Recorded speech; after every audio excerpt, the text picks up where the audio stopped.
Great. Welcome, everyone. My name is Stephen Tollafield, and I'm so excited to moderate this Legal Geeks panel, Lawyers on the Empire Strikes Back. We are very pleased to be presenting today at ForceFest, and thanks to all the passionate fans and the folks at Get Vocal who made this event happen. Also, we are so pleased to be raising money today for the Make-A-Wish Foundation, and the link to donate is there in the chat. You don't even have to hire a posse of bounty hunters to find it for you. So you're also welcome to post questions in the chat, and we hope to save at least a bit of time at the end to address at least one or two of the questions.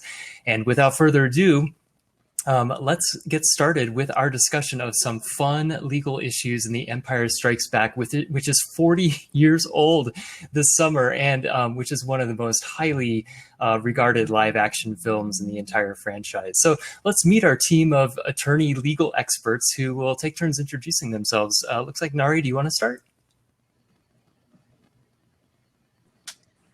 My name is Nari Ely. I currently work for the U.S. courts. I was a civil litigator for about three and a half years. Before joining U.S. courts, I have practiced labor and employment law, as well as general civil litigation. I have some IP background now, a bit of a jack of all trades. But one thing I've done also consistently for the last 4 years or so is do panels like this. This is one of my favorite things to do as a lawyer. Awesome. Welcome. Thank you. Bethany, do you want to go next? Sure. Hi, I'm Bethany Bengfort. I am an intellectual property and complex technology attorney. I've been practicing for a little while now, and I will say that if you do need a bounty hunter to identify the Make-A-Wish Foundation link in the chat box, my fees are very reasonable. Great. Welcome, Bethany. Good to have you. And Steve, tell us about yourself. Hi, everyone. I'm Steve Chu, and it's my great privilege to be here. I'm an attorney practicing for the government, mostly doing civil litigation defense. I'm really thrilled to be on this panel, especially because Empire Strikes Back is one of the few movies that I do remember going to see in the theater.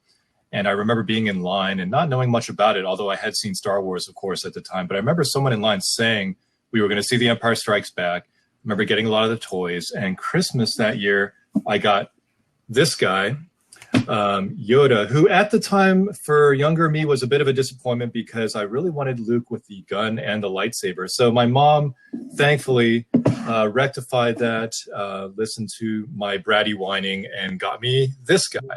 So I'm thrilled to be here.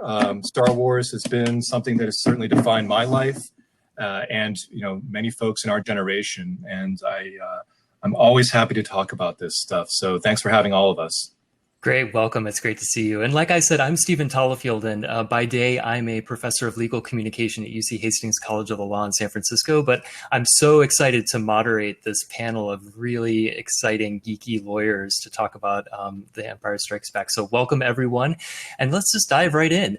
So first, the scene in the Bespin carbon freezing chamber is one of maybe the most iconic in the entire live action series. But it turns out there's also a lot of legal issues to unpack in the scene. And I think Nari was going to start us off with some thoughts on what this procedure meant to the characters.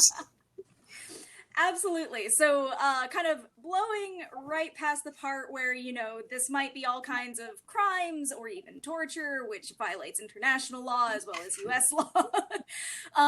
We can also view it instead as, is this some kind of medical experiment? I mean, as we see by the time we get to The Mandalorian, freezing humans in carbonite is apparently the popular thing for bounty hunters to do in order to incapacitate their captured bounties. So it raises some interesting questions about whether, what are the limitations on doing this to Han as a form of medical experiment or treatment, perhaps? And as it turns out, and this is a somewhat topical subject as a consequence of the reason we're all virtual today, for example. But there are, in fact, circumstances in which the medicines or procedures or devices that have not yet been approved by the FDA can, in fact, be used. Generally, of course, our regulatory system prefers that you get approval ahead of time. There are serious consequences if you do not meet any of these exceptions for an unapproved use.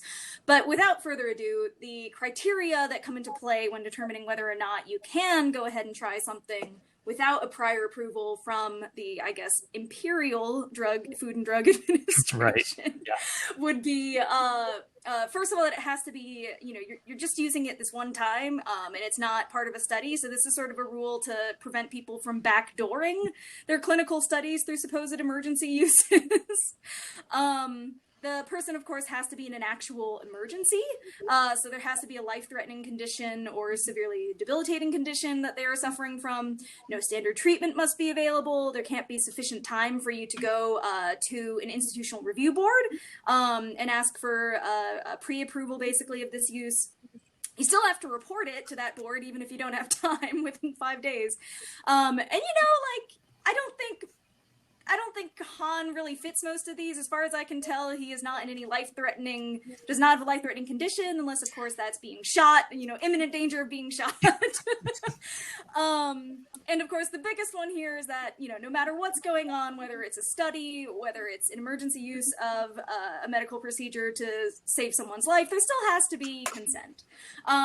In all medical procedures, consent is key. Now, there are, of course, situations where you will be unable to obtain consent because the person cannot communicate, and there may not be enough time to go find a next of kin who can give consent.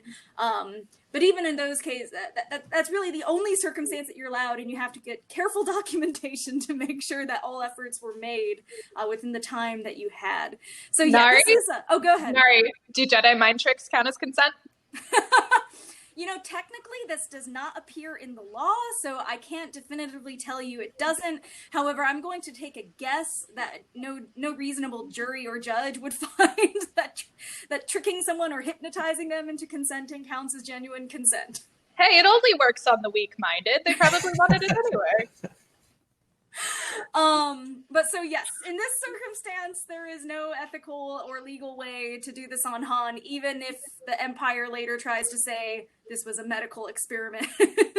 Interesting. Well, I'm having kind of a hard time picturing the Ugnaughts filling out that 5-day institutional review board paperwork. They seem to get pretty distracted pretty easily. But since we're talking about novel procedures, Bethany was going to tell us a little more about the possible intellectual property issues involved in carbon freezing. Want to take it away, Bethany? That's right, sure. So when the crew is on Bespin and they decide to freeze Han in carbonite as a precursor to trying to freeze Luke in carbonite, it is very clear that this process is something that has not been commonly done and that everybody is worried that it won't work and that he'll die. So I'm sure this question spawned what I'm sure everybody was thinking when they were watching this scene, which is, could Darth Vader get a patent on carbon freezing humans since it worked afterwards? So there's a lot of questions that go into determining whether something is patentable or not. We are going to focus on two of those questions. The first being, would Anakin's previous use of carbon freezing on himself bar him from getting a patent?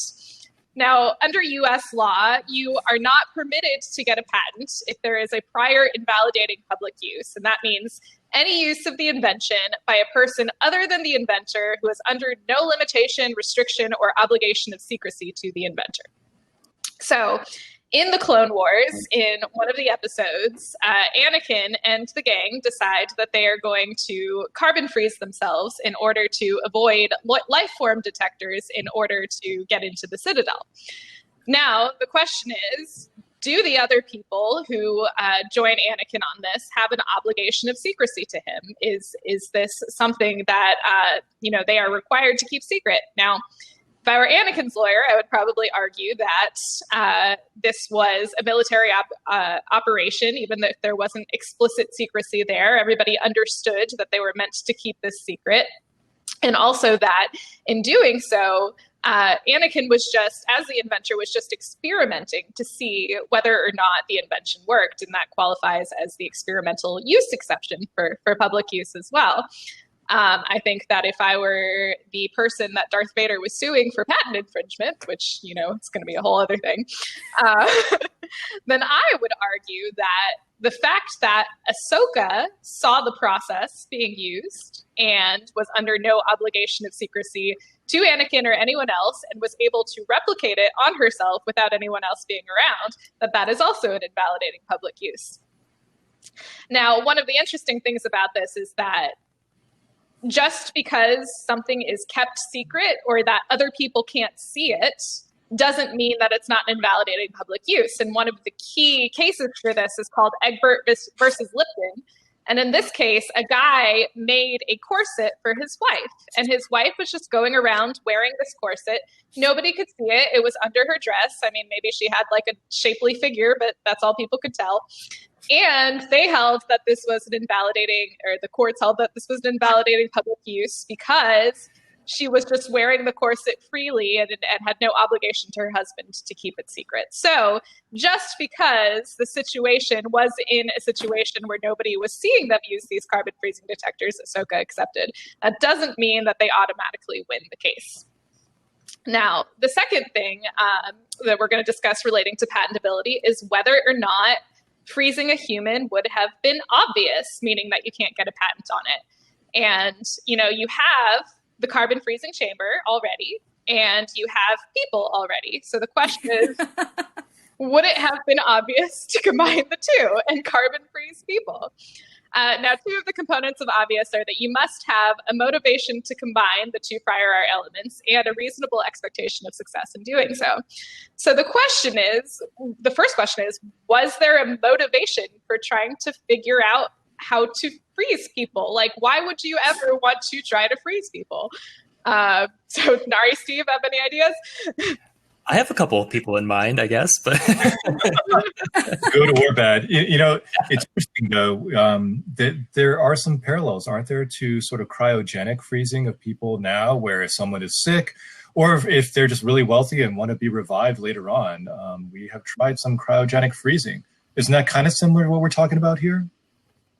It is, and I think that if, you know, the process of carbon freezing actually sustained life in the same way and kept you looking young and all of that, I think there's a huge demand for that. There's a huge demand for that now. I mean, very, very wealthy people are already engaging in cryogenic freezing. You know, there are other reasons you might want to freeze people, like if you're a bounty hunter and want to transport somebody without them putting up a fight, or maybe you're going on a long journey and you just want to fall asleep and then get there however long it takes and still be as young and fresh as you were previously. Or, you know, let's say that, you know, there's a legal reason that you don't want to die, because there are lots of legal things that happens when a person dies and their estate passes on and other things happen. So maybe you've got some sort of terminal illness, but you don't want to trigger the legal things that happen when you die. So you decide to freeze yourself instead. So anyway, so there are a lot of possible motivations here. And then the second part is whether you would have a reasonable expectation of success in doing that. And this would be the really, really hard one for people trying to argue that it was obvious, because clearly everyone in the room there was not expecting success. Everybody was really afraid and thought Han was going to die. And I think like all Darth Vader would have to do is kind of show that clip of everybody being like, oh my God, this is never going to work. And then that would defeat patentability. And then there are also other what are called objective indicia or secondary considerations that show that something was not obvious at the time. One of those things is the commercial success after the invention happens, right? And I think Nari mentioned that even just as few as 5 to 10 years later, bounty hunters were using this to transport people with some regularity. And so I think Darth Vader might be okay with getting a patent on this. Yeah. And it seems like there's a big industry that he kind of spawned here. I imagine that patent would be really valuable, because all the bounty hunters in the time of the Mandalorian seem to have like those racks that they can use. They have, you know, mobile carbon freezing apparatus in their ships, and then the Mandalorian looked like he had like a closet full of like people frozen in carbonite that he could kind of like rifle through. So, you know, all that manufacturing and all that design work, it seems like it would be a really profitable industry. And I think that I would imagine that Darth Vader would certainly want a piece of that if he had invented the technology in the beginning. Totally. Skywalkers are going to be set for life. So, you know, Bethany, there seems to be one other sort of dark kind of real world parallel, and that may be appropriate because Empire is often considered the darkest of the original trilogy. But in real life, the philosopher Jeremy Bentham, didn't he make a provision in his will that after he died, he wanted his body preserved? Are you familiar with that story? Yeah, but please. Yeah. So, Nari, you know a little more about this, I think, don't you? Yeah. He gave a substantial gift to a university. He was a very wealthy man before he died, so it was a really meaningful gift to the university. However, he made as a condition on that gift that for every board meeting subsequent in perpetuity, he had to be present for every meeting of the board as a non-voting member. So his body was preserved after his death, and to this day, they wheel him in for the board meetings. I managed to, since the last time we talked about it, I managed to forget to look up which university. So Steve, you talk for a second while I look it up. I thought it was University of Pennsylvania, but I know that so Bentham is one of the utilitarianists, one of the big figures in utilitarianism, and this story has been told over and over. And I think if the version I was told is that he's actually physically wheeled in his dead body, which is preserved, wheeled into the board meeting, and everyone has to sort of just sit there and be like, "Ooh, okay." I mean, we're talking about like real life sort of. Zombie movie stuff here, And wouldn't carbon freezing be just a much more pleasant way to do that? Like you get your coffee table with your carbon frozen person, and then you can they've got their voting rights, and right. Someone's speaking on their behalf, and it just see, it all works. It's art. It's more humane, right? Yeah. And it would be less likely for college students to steal his head as a prank, which they do every year. Wow. Yeah. Amazing. Anything else to add about the intellectual property dimensions of this? All set for now. I think we could do questions at the end. Awesome. Perfect. Well, let's stick with Bespin for a bit because let's be honest, there are a lot of sketchy, unlawful things happening in Cloud City. So, for example, Steve, what can you tell us about poor Lando and his legal rights in his contract negotiations with the Dark Lord of the Sith?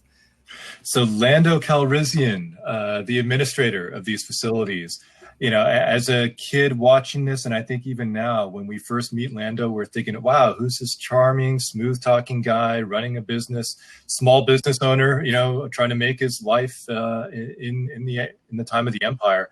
Seems like he's got it together, and he's got some history with Han Solo, but unfortunately, he ends up betraying Han. And we're wondering what's going on here. And Lando says, "I'm sorry, they arrived before you did. I had no choice." I think that our initial reaction is, well, our heroes, Han, Leia, Chewie, 3PO, they've been successfully dodging the Empire for most of the movie, only to be betrayed by a friend. So this is just horrible. We cannot forgive Lando for this kind of a trespass. And I was very interested to see at Star Wars Celebration last year when Billy D. Williams took the stage, and he actually referenced this. He said, I'm sick and tired of everyone blaming Lando for all the betrayal. This is just horrible. It's like, but what I say is, did anybody die? Anybody die? And good point. Points were made.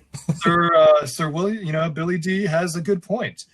So let's defend Billy D. Williams for a moment. Let's defend Lando Calrissian. Now, what we know about the agreement he has with the Empire has to be inferred from the lines. And so what we have is, as Lando is escorting Han and Leia into the banquet hall, Leia and Han, they're asking, well, aren't you afraid the Empire is going to find out about this place, shut this place down? And he says, oh, it hangs over everything we've worked here. But I've just made a deal that is going to keep the Empire out of here forever.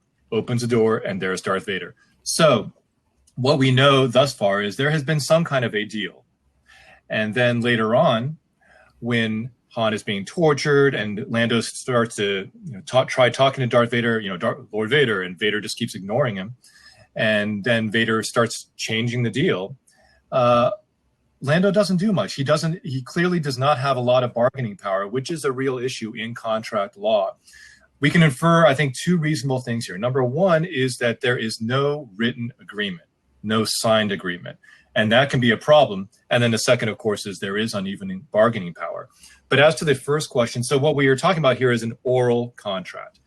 Is it enforceable if Lando has an oral contract with Darth Vader? We could probably imagine the conversation that happened. The executor and the fleet of Star Destroyers pulls it out of orbit, jumps out of hyperspace, shows up at the Cloud City.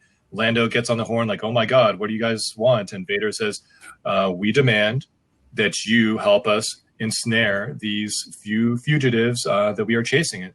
And Lando says, if I do this, will you stay away forever? They say, sure. There we go. It was probably something like that. Under contract law, it is possible to have an oral agreement. But there is a rule or a set of rules called the statute of frauds, which requires that certain agreements do have to be reduced to writing. You have to write certain things down. So there are limitations in the types of agreements that you can have just orally by a verbal agreement. And some of the limitations are that if you are selling real estate, for example, it's got to be in writing. Typically, if you are doing an oral contract, it's something that has to be capable of being performed within 1 year. So if Lando really expects, and maybe reasonably expects, I don't know, depending on his point of view, if he really expects the Empire to leave them alone forever, then there's a problem with the 1 year requirement here. So Lando probably has an issue. He has some problems trying to get an enforceable oral agreement here. So, he would be in a much better position if he had listened to his best Ben legal counsel, assuming he has any, and they had actually sat down and hammered out an agreement and written it down and gotten the signatures on there. He might actually have something that could help him.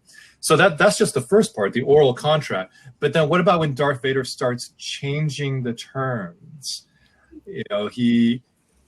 Lando complains and he says, well, okay, what about Leia and the Wookiee? And Vader says, well, we're going to give Han to the bounty hunter, and Leia and the Wookiee, they must never again leave this place. So that was never a condition of our agreement, nor was giving Han to this bounty hunter. Perhaps you think you're being treated unfairly. And he's like, no, good. It would be a shame if we had to leave a garrison here.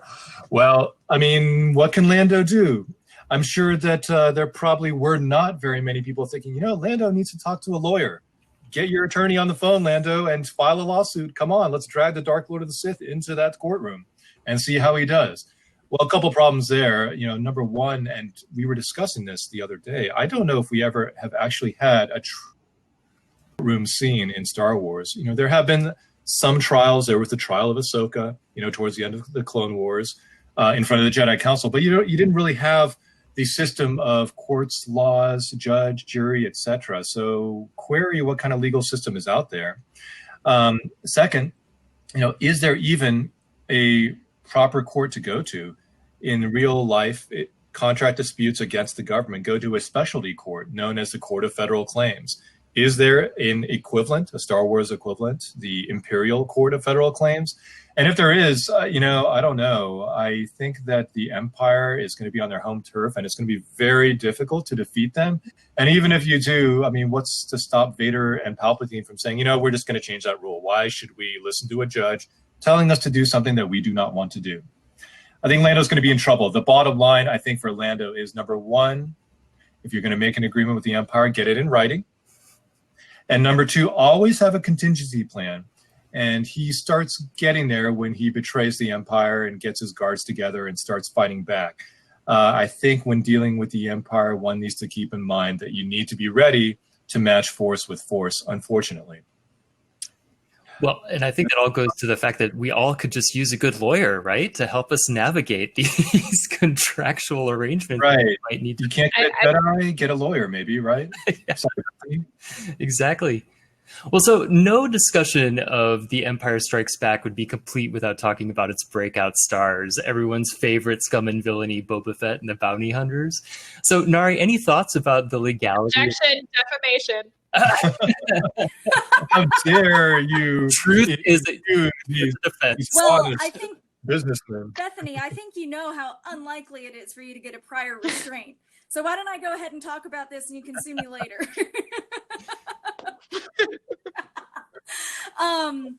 So there's bounty hunters play a really important role in Star Wars, as they do in a lot of great Hollywood films. In particular, there's a scene, of course, in Empire Strikes Back in which Vader gathers a cadre of bounty hunters and instructs them to go after the Millennium Falcon and its occupants. So this kind of raises some interesting questions. The first is, I'm just going to talk briefly about the legal background of bounty hunters. So unfortunately for people who really love Mandalorian and all the Fets and everything else and all the Western movies, Stephen, can you go to the next slide? Yes, or yeah, that. Unfortunately, they're mostly myth and folklore. There were a handful of famous bounty hunters in the American West, for example, that did actually exist, we think. But very few people actually made a living going after bounties. And this is because there really isn't any legal carve out for people who are not themselves peace officers, right? They're not U.S. Marshals, they're just private citizens trying to make a buck, or a silver dollar, I guess, I don't know, to go out and use force against other citizens that are wanted by the law.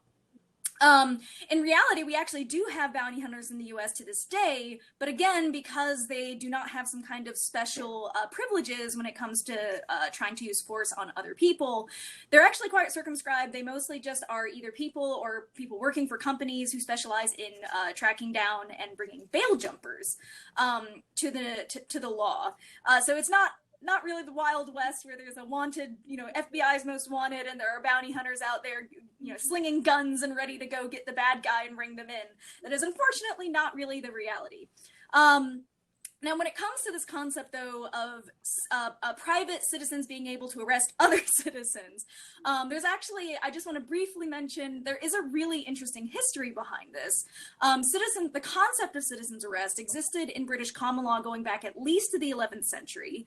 And it's because in the past, the English law enforcement, as well as early American law enforcement, relied very heavily on private citizenry, townsfolk, village people to assist the local authority in bringing people to justice. They just didn't have, many peace officers sitting around full-time employed in every town or village. Again, think the Old West or, colonial United States or 11th century Britain. So there was actually not only did you have the ability to arrest people under citizen's arrest, which I will discuss the rules behind that in just a moment, but you also had an affirmative duty to do so. But so now briefly, since you are not an officer of the peace, if you are effecting a citizen's arrest, the ability to effect a citizen's arrest, since it exists in common law, is still present in most states. But there are some rules that you have to observe, in particular because, again, since you are not an officer, a peace officer, you do not have certain protections. So just to quickly go down the list. So the first one is, unlike a police officer, you must personally witness the crime for which you are trying to arrest someone. Some states allow you to rely on secondhand information if the crime in question is a felony. But if what we're talking about is a misdemeanor, like, someone comes up to you and says, I think that person shoplifted a candy bar, you really can't go after them for that. That's, the most you should do is tell the store manager, call your local law enforcement, but you shouldn't do that. But the other one is that you cannot wait. So, right, a police officer, if someone comes up to them and says, I think this person committed a crime, they can take their time and investigate and then eventually effect an arrest. But you as a private citizen have to act on it right away for you to have this legal capacity to detain someone. Otherwise, you can imagine this would be something where, like, someone has come up to me and said that Bethany has committed a felony. I might hold this in my pocket and wait, and on some future date when I am feeling mad at Bethany, show up at her house and tell her I'm effecting a citizen's arrest. So this, you're not allowed to wait around. We don't assume that private citizens are going about doing all their investigation like peace officers. So if you're going to have any legal protections affecting a citizen's arrest, you have to do it immediately. Of course, any force that you use cannot be disproportional.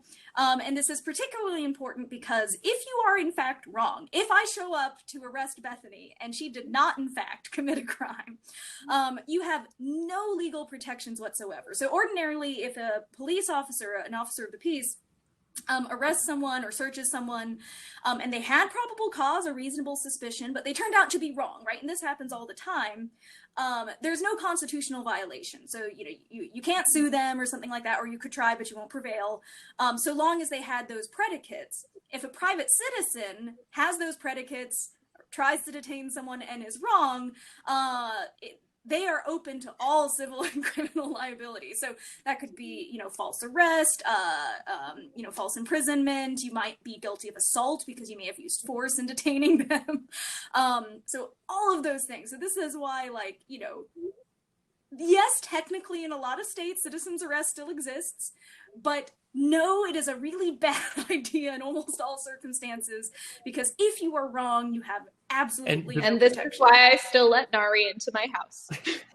Well, and before you move on, Nari, I've wondered if you were mentioning the force that citizens are allowed to use, and I wonder if Darth Vader was maybe watching out for Boba Fett and the other bounty hunters when he reminded them that there should be no disintegrations. So he's cautioning them against using lethal force in affecting a citizen's arrest. But I would probably think that even freezing someone in carbonite would be a sort of unlawful force, even though you're just detaining someone. It seems like it has enough risk to it that it would be. Given Han's expression after the process, I'm going to take a guess that it is not exactly. Probably is disproportionate force. But there is one saving grace here for this particular group of bounty hunters, which is that, of course, could Darth Vader have deputized them as peace officers when he gathered them together and told them that he wanted the Millennium Falcon and its occupants? So as I mentioned when I was briefly discussing the history of citizen's arrest, there used to not only be the privilege to effect a private arrest, but there used to be an obligation to.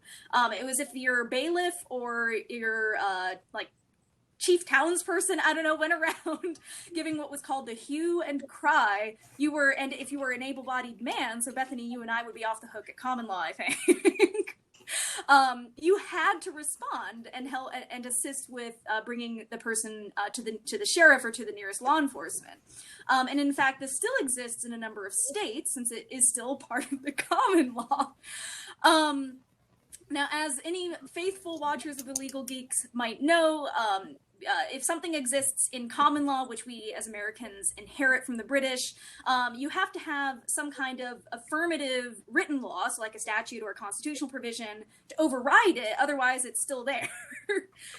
Steve and I just talked about this yesterday on another show, but this is, for example, why people will still very, very rarely try to claim trial by combat.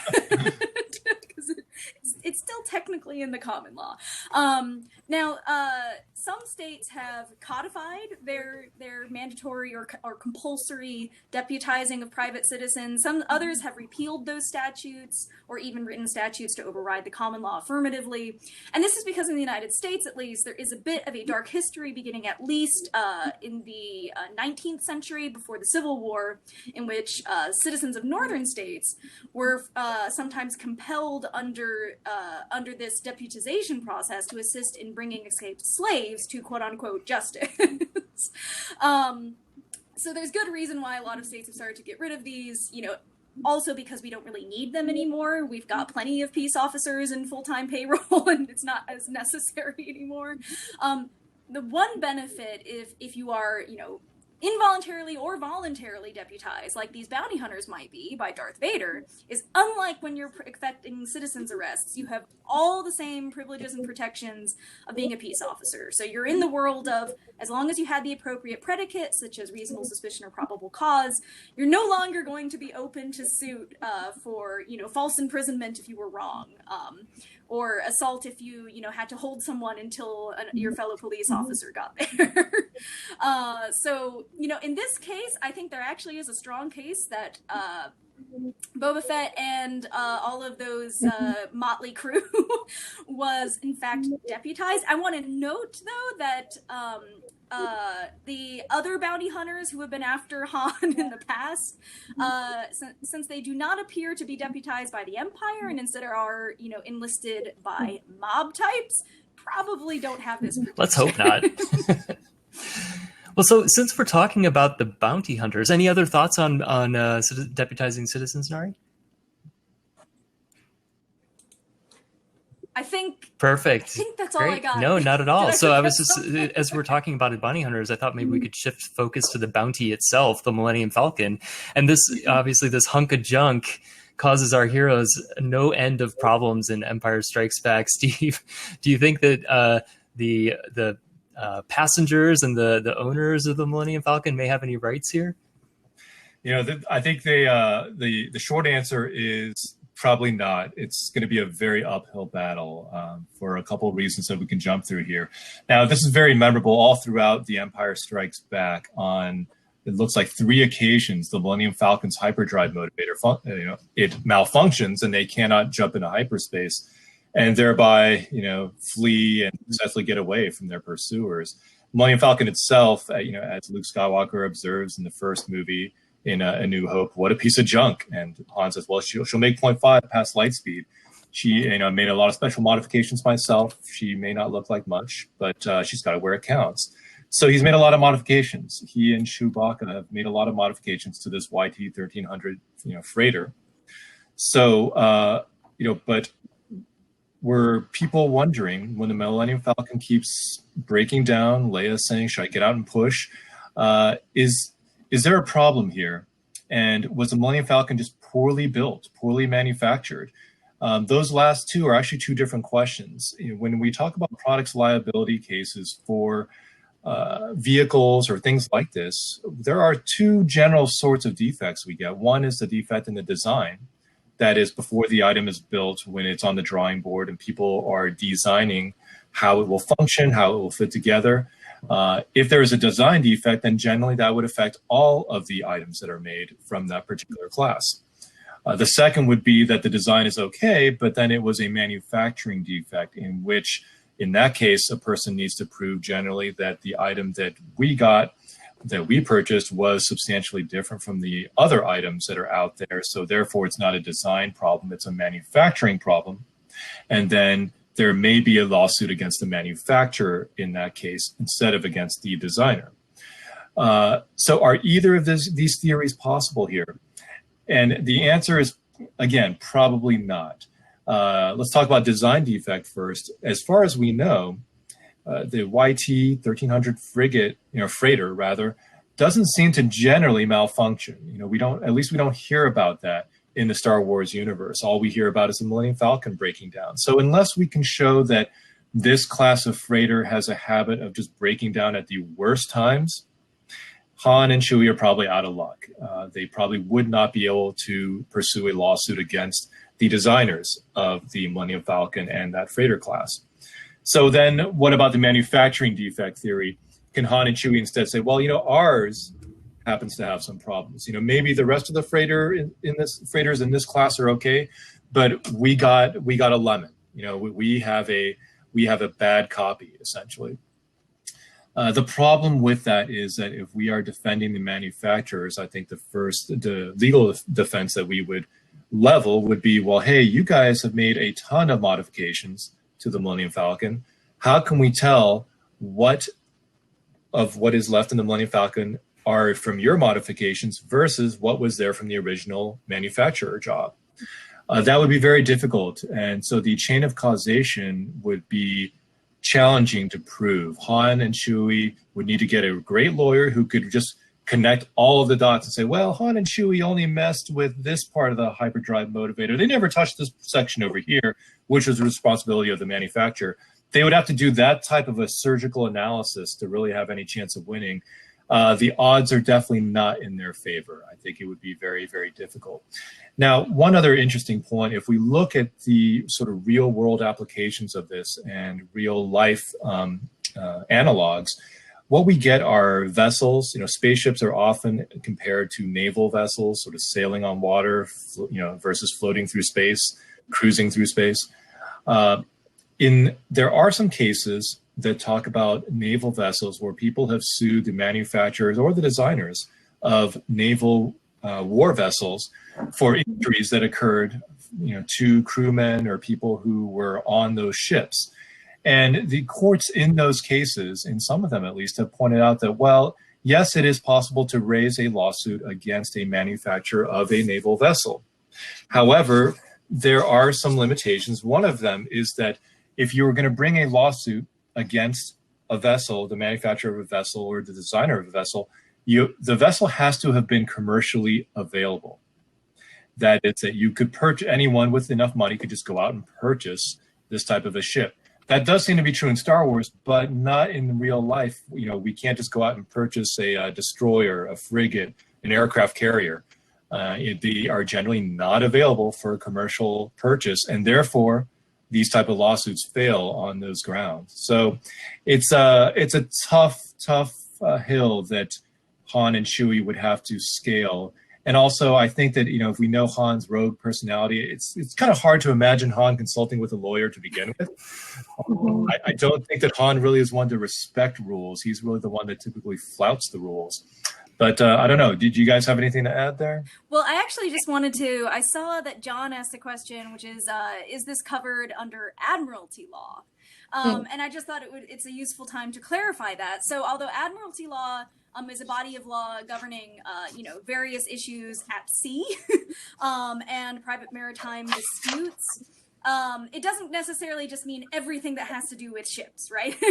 So in this case, it's not so much a dispute on the sea or a private maritime dispute so much as it is, a dispute between a manufacturer and a user of that device or item. So would you agree with me, Steve, that this would not be governed by Admiralty law? Well, in the Star Wars universe, it's hard to say. There probably is some sort of interstellar equivalent to it, so that may work. I will point out that the real world case that I was discussing actually did apply maritime law. The court did say, well, we're analyzing products liability claims under maritime law, and so it's possible, not likely, but possible. But however, that those cases, as I mentioned earlier, they failed again because these vessels were not widely available, were not commercially available. So the Y-1300 class, as far as we know, it's a commercial ship. But let's apply a Star Wars equivalent. Could someone who worked on a Star Destroyer sue the manufacturers of the Star Destroyer? Probably not, because the Star Destroyers, as far as we know, are made only for the military. So they're probably out of luck. So I got a question for you, Steve. Is the fact that the Millennium Falcon broke the laws of physics, and completed the Kessel Run in under 12 parsecs, does that automatically void a warranty? So I think we're on the right track there. I think that when you make enough modifications to any vehicle, you have voided that warranty, and we see that with computers, with cars, with boats. That's probably the trap that will ultimately derail Han and Chewie's quest for legal justice here. I think Han and Chewie are probably better advised to spend their time just souping up the Millennium Falcon and getting it properly repaired rather than trying to seek a legal recourse. So I think that's the direction that they need to go, in which they need to go. I do see that there was a question about the Federal Arbitration Act. Stephen, do you want me to hit that now, or should we hold that to the end? Yeah, if you want to take it now, that's great. You would know a little bit about the Federal Arbitration Act, wouldn't you? I'll jump into that a little bit. For those who do not know, so arbitration itself is different. It is a form of what's called alternative dispute resolution. It is a forum that is not an Article III court or a state court. What it is a streamlined, faster process where a case can be presented in front of not a judge but an arbitrator. And the arbitrator can typically decide what the rules are for the game or for the hearing. If this is a contractual arbitration, then the terms of the arbitration and how it is run will be set forth in the contract. If it is under a statute, then we look to the statute. But this is a common defense that many large organizations, be they private companies or governmental entities, will use, because the idea, and this is not always proven to be correct, but the idea at least is that if we can get it from the company or the organization standpoint, we would prefer to get a case into arbitration because there's a little more control. It is more streamlined. It's faster. You don't risk you don't have as much of a risk of a runaway jury where a jury just gets mad and hates the organization and says, all right, yes, this case maybe it's worth 100,000, but we're going to hit them for 100 million because we just don't like them. Typically, that's not going to happen with an arbitration case for a number of reasons. If it's contractual, then that arbitrator does need to be mindful. And this is one of the critiques of arbitration.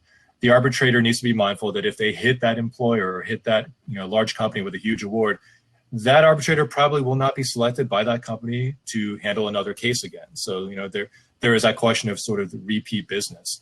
And what we see in real world applications, and I'm going to try to wrap this up really quick here, but what we do see in real world applications is that an organization, when they get a lawsuit, rather than stay in the court, they may, if they have a way to get into arbitration, they will make some sort of a motion or a petition to compel arbitration, move the case out of court into the arbitration. And often that changes, that ends up changing the game. People's expectations will change quite a bit oftentimes when they get into a different forum. And, in this particular case, who knows if the Empire does have the equivalent of a Federal Arbitration Act. I would think that in the time of the Empire, given how oppressive it is and how individual rights are not high on the list, likely the Empire can do just about anything they want. And maybe they've done away with the court systems and they've just decided that high-level executives like Darth Vader could just decide. And it would be closer to an arbitration than it would be to a trial. So yeah, something tells me that Darth Vader could put together a pretty good motion to compel. He's very compelling. Yeah, great question, Tommy. Thanks for raising that. And thanks, Steve. So shifting focus just a little bit, the Star Wars live action films have some really great creatures, and Empire Strikes Back is no exception. But unfortunately, many of those iconic critters meet pretty unpleasant ends. Bethany, are there any legal implications for these kind of distressing images of our beautiful space pets? Absolutely. I mean, the Empire Strikes Back was not very kind to its animals. I mean, you had wampas and tauntauns just kind of biting the dust left and right, especially on Hoth. And so one of the interesting questions oh my God, Steve. Okay, everybody Steve. appreciates Steve. Say hi to the tauntaun sleeping bag. But yeah, so one of the questions that's kind of interesting from this time period is in the 1990s, the U.S. Congress passed a statute that made it a crime to depict animal cruelty on film. And they did this in response to a very particular form of animal cruelty that was being filmed at the time. And I am not going to describe it here because it's horrible. But if you want to know what it is, just look up United States versus Stevens, and maybe in an incognito window if you do any further Googling. Not at work, for sure. Home computers. Anyway, so they created the statute, and what it did, it prohibited the sale or possession of a depiction of animal cruelty, and then you could be imprisoned for no more than 5 years or fined. And there was one exception to this, which was anything that has serious religious, political, scientific, educational, journalistic, historical, or artistic value. So the question is here, does the Empire Strikes Back, could it plausibly violate the statute? Well, I think the first thing that a lawyer is going to argue is that tauntauns and wampas are not real and therefore don't qualify as animals. And Steve's tauntaun is not happy with that. No, but tauntauns and wampas have enough of the characteristics of animals that I think that you could plausibly argue that basically like slicing their limbs off like it's Monty Python and the Holy Grail, and forcing a tauntaun to go out into the cold and subjecting it to brutal conditions until it dies and then desecrating its corpse. Like, I think those all could be qualified as depictions of animal cruelty. And so then you get to yes, exactly. And then you get to not everybody knows what I'm reacting to. John said, heck, didn't the rebels capture wampas at Echo Base? And yes, that is also true. In deleted scenes, they did, yes. Yeah. And so the question is, does this have artistic value? Well, that is a very inherently subjective question, right? Like, I mean, if I were the lawyer for Lucasfilms, and they have many excellent lawyers, if anybody from Lucasfilms is watching. I would argue that they were just trying to depict the brutal conditions on Hoth, like how much of a crazy hostile environment this was, and like the fact that the rebels were forced to camp here, just really showing that. And I think the other side would argue is like, sure, but did you really need to show, Luke mauling this wampa or this, the tauntaun and all of that? And the point is that like both sides have a reasonable argument on this, right? And so that means that anybody who wants to make this kind of video may hesitate and may not want to do it because they don't want to be subjecting themselves to criminal prosecution. And so, I mean, that's what we call in First Amendment law the chilling effect, that when you have a statute like this, that it chills people's speech, and that is unconstitutional. That is not does not comport with the First Amendment. A particularly appropriate topic, given that we're talking about things that happen on Hoth. Right. Chilling, haha. Chilling. Chilling effects. Yeah. And if I could add one more thought, it's just that, the discussion that we're having here is about, depictions of animal cruelty, not necessarily animal cruelty itself as an act. So, all of this discussion about the First Amendment does not apply to states that try to pass, and all of them have passed various types of prohibitions on actually being cruel to animals. So it doesn't stop the police from showing up at the dog fight. It just means that if somebody has a video of a dog fight somewhere in their house or on the internet, they can't get prosecuted just for that.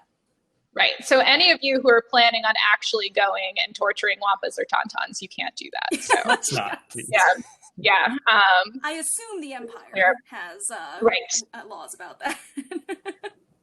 Right. But as Nari mentioned, but we were talking about this law, it makes illegal just depictions of that kind of thing. And it makes illegal depictions of things, or arguably makes illegal depictions of things that are not themselves illegal, right? So you could envision, and this was actually argued in the case, that this would make illegal showing videos of hunting. Like, if me and Steve and Nari all went out hunting together and took a video of what we were doing when we were hunting. And hunting is, assuming we were legally hunting is not illegal.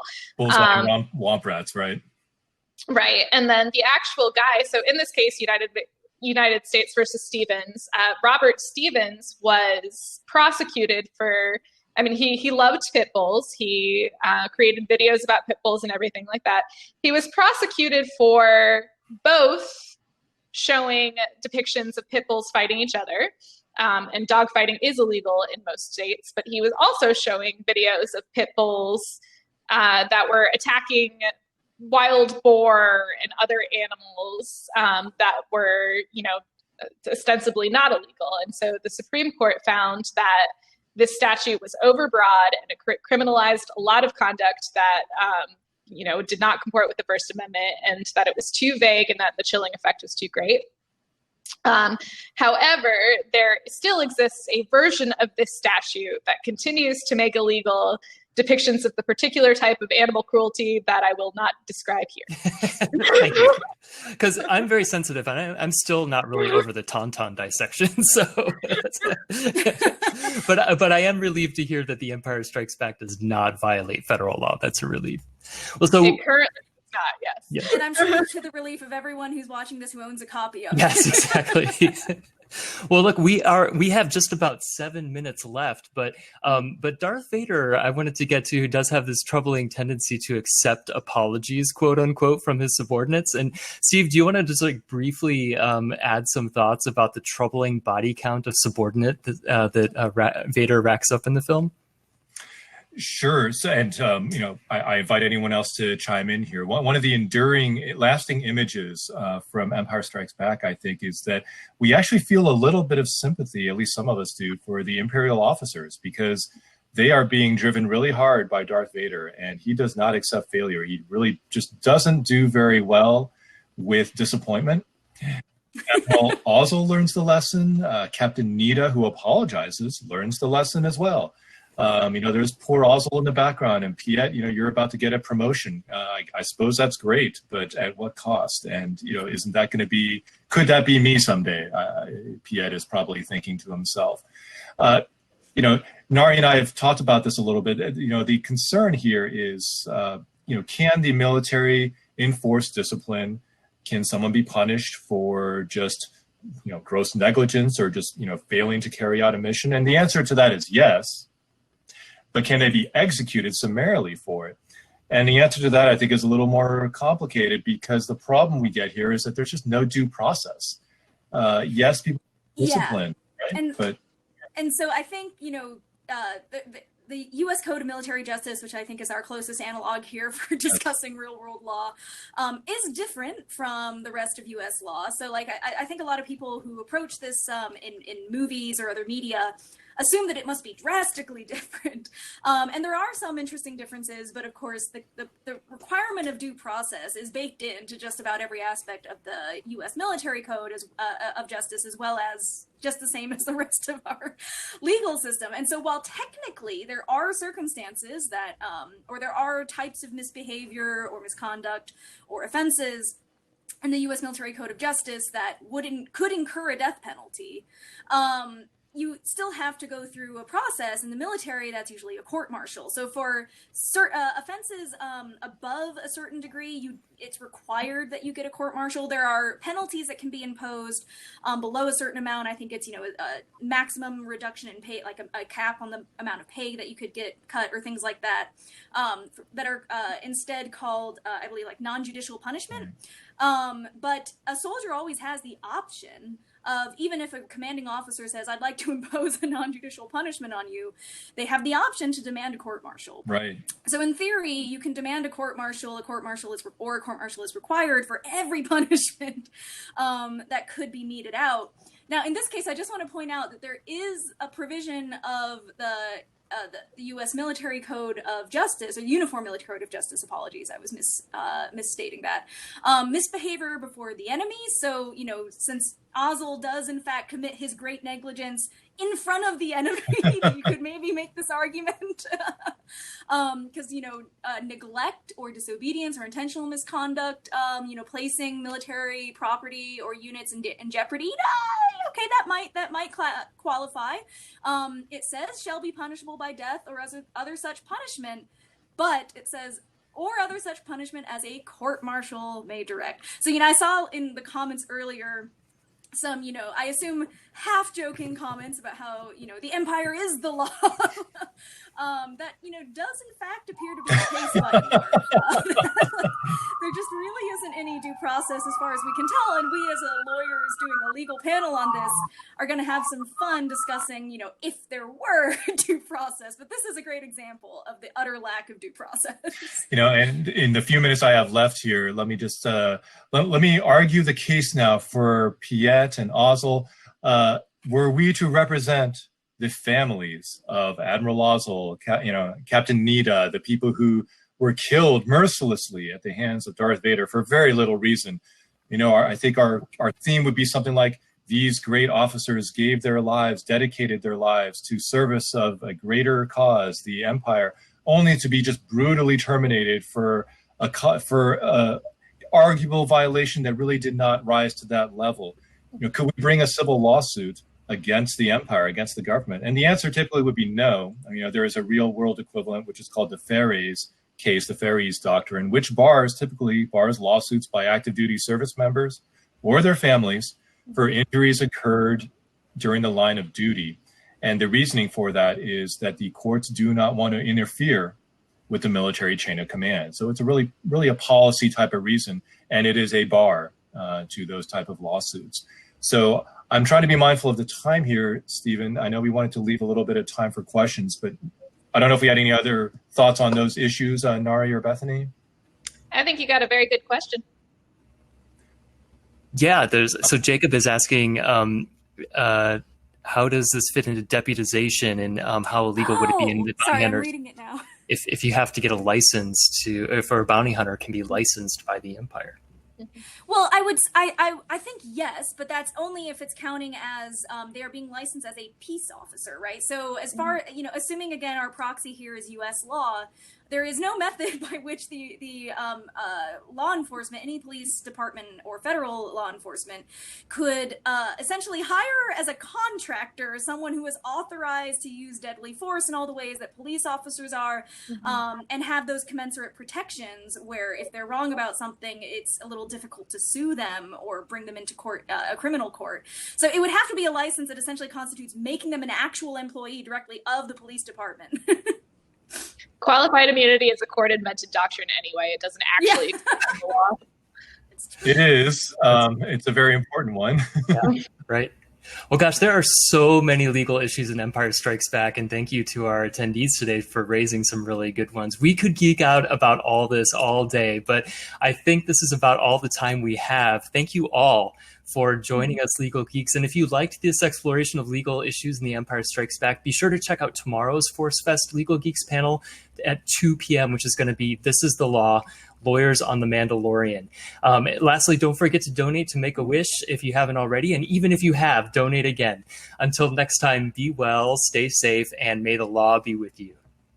Take care, everyone. Great seeing you. Take care.